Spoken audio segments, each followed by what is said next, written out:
मानस, एक तरफ तो योगी आदित्यनाथ काल नेमियों का जिक्र करते हैं, दूसरी तरफ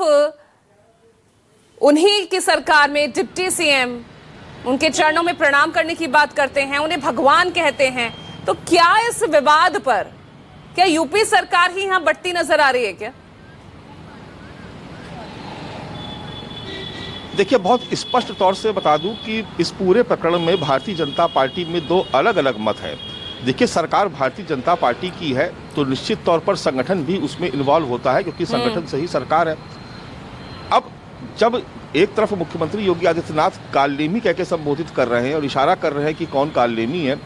ठीक उसी वक्त आजमगढ़ में मौजूद थे डिप्टी सीएम केशव प्रसाद मौर्य, और वो उनका जो पूरा वक्तव्य आप सुनेंगे, उनका जो पूरा बयान है, तो वो बार बार कह रहे हैं कि मैं भगवान श्री शंकराचार्य जी के श्री चरणों में प्रणाम करके कहता हूँ कि वो जाए स्नान कर लें, जो दोषी होंगे उनके खिलाफ कार्रवाई की जाएगी।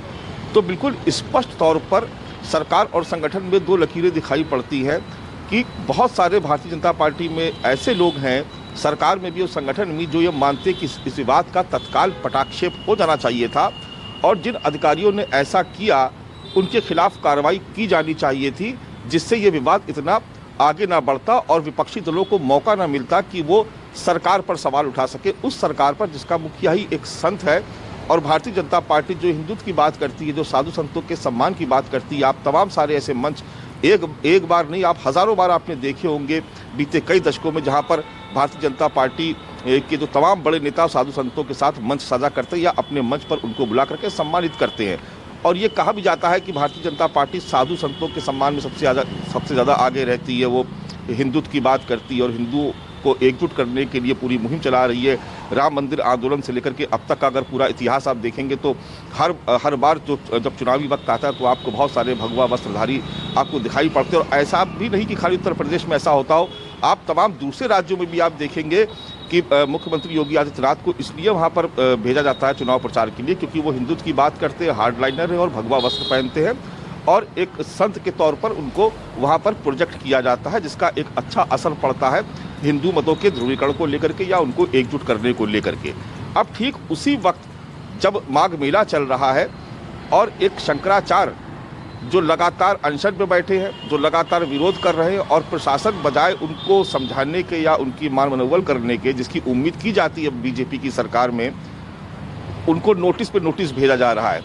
अब ऐसे में यह बेहद ज़रूरी हो गया है कि इस पूरे मामले का पटाक्षेप किया जाए, और ख़ास तौर से जो डिप्टी सीएम जो केशव प्रसाद मौर्य की लाइन है उसको इस लिहाज से भी समझना चाहिए क्योंकि अखिलेश यादव से थोड़ी देर पहले कह रहे हैं कि वो डिप्टी है, अगर वो बोलेंगे तो वो डपट दिए जाएंगे।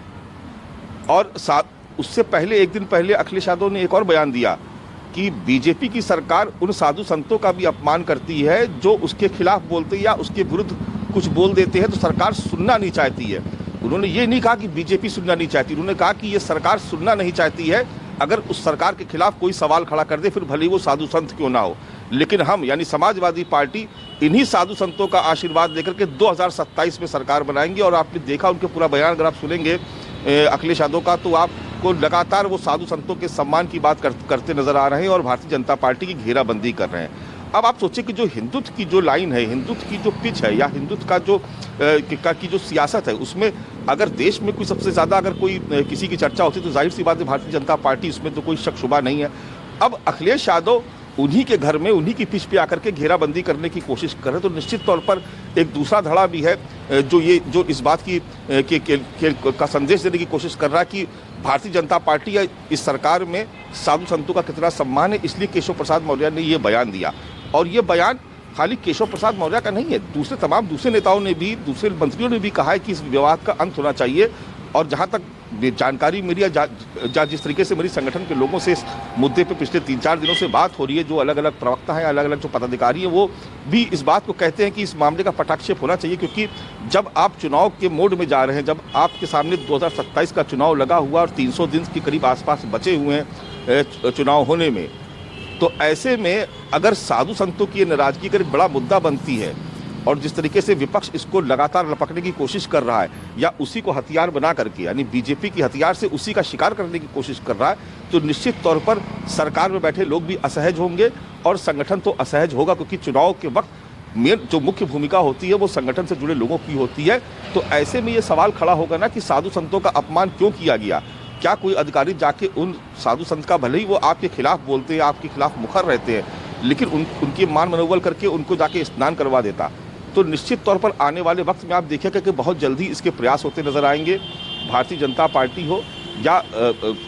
संगठन हो या सरकार हो या राष्ट्रीय स्वयंसेवक संघ हो, आप बहुत जल्दी देखेंगे कि इसमें ज़रूर कोई ना कोई हस्तक्षेप करेगा। और जहाँ तक रही देखिए केशव प्रसाद मौर्य की बात, केशव प्रसाद मौर्य की जो पूरा जो सियासी सफ़र अगर आप उनको देखेंगे तो वो विश्व हिंदू परिषद से जुड़े रहे, अशोक सिंघल के बेहद करीबी लोगों में माने जाते रहे। अयोध्या में कार सेवा के दौरान उनकी बहुत बड़ी भूमिका रही और उसके बाद उनका जो पूरा जो कार्यक्षेत्र रहा वो अयोध्या से लेकर के और प्रयागराज के बीच ही रहा और काशी तक रहा, मुख्य रूप से अयोध्या से प्रयागराज के बीच। तो निश्चित तौर पर यहाँ पर जो केशव प्रसाद मौर्य का जो सियासी सफ़र है वो हिंदुत्व से जुड़ा हुआ है, साधु संतों से जुड़ा हुआ है और उसी से ही वो आगे बढ़े और आगे बढ़ने के बाद वो वीएचपी से भारतीय जनता पार्टी में और उसके बाद वो सांसद, प्रदेश अध्यक्ष और आज डिप्टी सीएम बने हुए हैं। तो निश्चित तौर पर अगर ये मामला तूल पकड़ता है तो कहीं ना कहीं उस इलाके के जो लोग हैं भारतीय जनता पार्टी के जो बड़े कद्दावर नेता है उनकी अपनी पर्सनल जो उनकी इमेज है या उनकी जो पर्सनल जो अपनी पॉलिटिक्स है, या उनका जो वहाँ पर जो एक ऑरा है या उनकी जो का जो एक जनाधार है उस पर चोट पड़ती हुई नजर आती है। इसलिए भी केशव प्रसाद मौर्य ने इस तरीके का बयान दिया। निश्चित तौर पर भारतीय जनता पार्टी की सरकार हो या संगठन इस मुद्दे को लेकर के उसमें दो मतभेद हैं, दो फाड़ बिल्कुल साफ तौर से नजर आते हैं।